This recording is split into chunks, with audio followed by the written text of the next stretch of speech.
A delish bowl is the perfect way to get in all those good food groups. You've got your noodles, your protein, your veg, and my favorite, your sauce, all in one delicious bowl. So today I'm making my honey hoisin chicken bowls. They are super quick, super easy, great for a weeknight dinner, but also really good to make in advance and bring for lunch. So the first thing I need to do is get to work on that chicken. So I've got 8 chicken thighs here that are boneless and skinless, and I've dried them off with a piece of paper towel. Now, I really like to do that anytime I'm looking to get nice golden brown sear, because moisture is the enemy of delicious golden brown searing. So get rid of as much of that as possible. And now I'm gonna season that with a little bit of salt. And chicken thighs are great. Boneless, skinless chicken thighs, basically when they remove that bone, they kind of sort of flatten out. So they're almost already quick cooking. They're super juicy and delicious because they're dark meat, and they're usually or often on sale. Typically cheaper than a chicken breast, which is always a good thing. Now, to start seasoning these up and adding more flavor, I wanna add on about 1.5 teaspoons of Chinese 5-spice. Now, Chinese 5-spice has like Szechuan pepper in it, cinnamon, clove, star anise, and fennel. 5. Nailed it. I'm gonna add on about 1.5 teaspoons onto that chicken. Now, if you don't have this, you could also just use like a little bit of cayenne would be great. You could leave it off totally and just do like plain old chicken, that would be fine too. But this brings a real nice kind of like spicy warmness onto this chicken. So I've got a pan here over medium-high heat because I want to get a nice golden brown sear. I'm not looking to cook these chicken thighs all the way through though. I just want a little bit of color because I'm going to let the oven do the work there. So into there I'm going to add about 2 teaspoons of some oil. I'm using canola oil. You just want to use something with a good smoke point. And I want to add in those chicken thighs. And this is where you're going to see what I was talking about the fact that when you buy them, they kind of are sort of flat. Like they're kind of thin little guys. So they cook up really nice and quick. So add those into my pan. Again, all that Chinese 5-spice is immediately gonna start smelling like absolutely dreamy. Really nice and toasty and warm. Get them off that paper towel and you're good to go. Woo, okay, cool. Oh my gosh. Chinese 5-spice is really, really great because it's also not overly spicy. Yeah, there's Szechuan pepper in there, but it's really nice and kind of like floral spicy, which is great. Now I'm gonna let those sear off for about 2 to 3 minutes per side just to get golden brown. And while those do their thing, I'm gonna get to work on a sauce because I love a sauce. Everyone in my family knows that like in terms of like food groups, sauce is my #1. So good. So into a bowl, I'm gonna mix in about 1/3 cup of some hoisin. And hoisin sauce is like a sweet and salty, kind of sort of barbecue-y sauce. It's really, really delicious. If you've ever gone for like Vietnamese food or anything like that, or like hot pot, you know what it tastes like. It is so good and wonderful. So about 1/3 cup of that goes into my bowl. And for a little bit of extra sweetness, I'm also gonna add in about 1 tablespoon of honey. That's also gonna bring in more kind of stickiness, which is gonna be absolutely dreamy. This is like sweet, salty, sticky, and delicious. All right, that honey's in there. Got my 2 spoons. I'm using so many spoons today. Perfect. Now I also want to add in 2 tablespoons of soy sauce. Just classic soy sauce is really nice and kind of like salty, but also savory and umami. So add in about 2 tablespoons of that. And now I'm gonna mince in 2 cloves of garlic. And I got my handy dandy rasp because I love using it for mincing. I've said it before, I'll say it again. I hate chopping garlic. It's the worst thing in the world. So just mince it right on into the bowl. And by mincing it really nice and fine, it's gonna cook up really, really quickly. Now, if you wanted to, if you had any sort of like sauce hanging out in your fridge, you could totally use that as well. Kind of take this a different direction from the kind of hoisin soy vibe. Now into there, I'm also gonna add in a few tablespoons of some sesame seeds for a little bit of nutty crunch. And then the final thing that goes into this sauce is ginger. And I keep my ginger in the freezer. Now I do this because basically having my ginger in the freezer breaks down the really fibrous kind of situation that goes on the inside, and it breaks down this skin. So I don't even have to peel this. I'm just gonna grate in about 2 tablespoons of that. And by freezing it, it makes grating it a total breeze. Even if you don't have a rasp, you can do this on a cheese grater. Because chopping garlic not the easiest thing well, chopping garlic, I hate doing it. Chopping ginger, not the easiest thing to do in the world. So just add that on in. Ginger's really nice and bright, a little bit spicy. Give that a whisk. And already this is like sticky and delicious. Oh my gosh, that looks so good. I'd put that on anything. Even with the raw garlic and ginger in there, I'd eat it. All right, now I'm gonna bring this over here.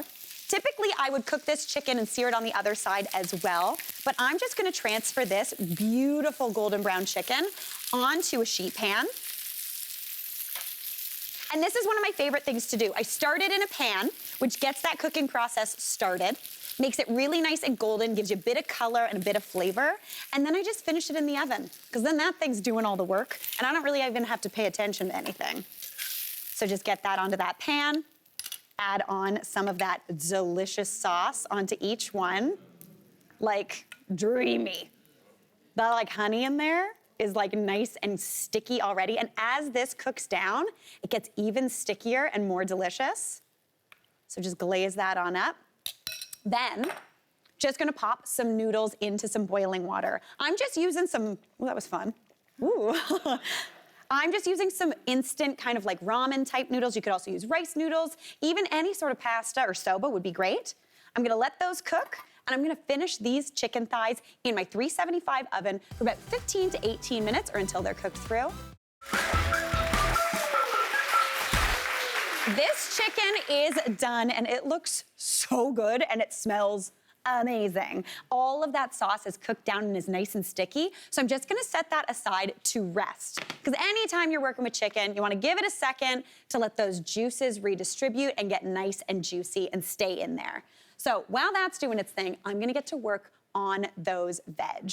So one of my favorite things to do anytime I'm making a bowl or dinner and I wanna keep things nice and bright, I like to do a little bit of a light pickle. So I've got some carrots in this bowl as well as a little bit of cucumber. And one of my favorite ways to slice carrots for a quick pickle is just grab them, get my classic vegetable peeler, and just kind of run down. You get these nice long ribbons. It takes no time at all. Also, very little knife skills are involved, which is fantastic. To be honest, once you get to the middle, though, it gets a little tricky, and then that's just a nice little chef snack for you. And it's always good when the chef snack is a carrot, because you feel a lot like an adult, as opposed to typically when I just have a little bowl of chips next to me while I'm cooking. Not the worst thing in the world. All right, so nice long ribbons of that carrot. I've also got about half of a cucumber, and I'm gonna thinly slice that into some rounds. Anytime I'm doing a quick pickle, I like to cut things nice and thin because that's gonna get all those flavors in there real quick. So add that on into that bowl as well. And then to give this a little bit of a pickly vibe, I'm gonna add on a few tablespoons of rice wine vinegar. Now, if you have like seasoned rice wine vinegar, perfect. That's got a little salt and sugar in there. This is just plain, so I'm gonna add in probably about 3 tablespoons just to coat. And if you wanted this to be more of like a salad situation, which maybe I'm feeling it, add a little bit of toasted sesame oil, which brings a ton of toasty flavor. It kind of tastes like how like a sesame bagel smells, which is a very good thing in my books. All right, season that up with a little bit of salt. And that salt actually draws a little bit of the moisture out of these veg, allowing it to be replaced with some of that vinegar. So a super quick and delicious pickle. Give that a toss up. Oh. Splashing oil and vinegar everywhere, but that's okay. That looks beautiful, nice and bright and crisp. And now I'm gonna slice up that chicken. So I've got this beautiful chicken resting over here. And I just wanna cut it into nice thin strips. Anytime I am making a bowl food, I don't wanna use a knife. I just wanna sit on my couch with a fork and dig in. And my husband is the exact same way. So I'm just gonna add a couple of those chicken thighs onto my board and slice those babies up. Now, unlike with a steak, chicken, you can cut it really whichever way you want, but again, nice thin strips, juicy, juicy chicken with that sticky sauce on the outside. Those little kind of sesame seeds all over that look absolutely beautiful. Oh my gosh, this smells so good. I'm really into this, I'm not gonna lie. In this very moment, I wish I ate chicken, but I don't, but that's okay. All right, so we've got some here. We've got a bowl here. I've got those noodles cooked. Now, if you were serving these hot, fresh from the water, feel free to just drain them. But if you're making this ahead for lunch, toss them with a little bit of oil just so they don't stick together. but those noodles go on in, looking beautiful. Add on some of those pickled veg. Ooh. Again, like a little noodle carrot. Love a noodle carrot.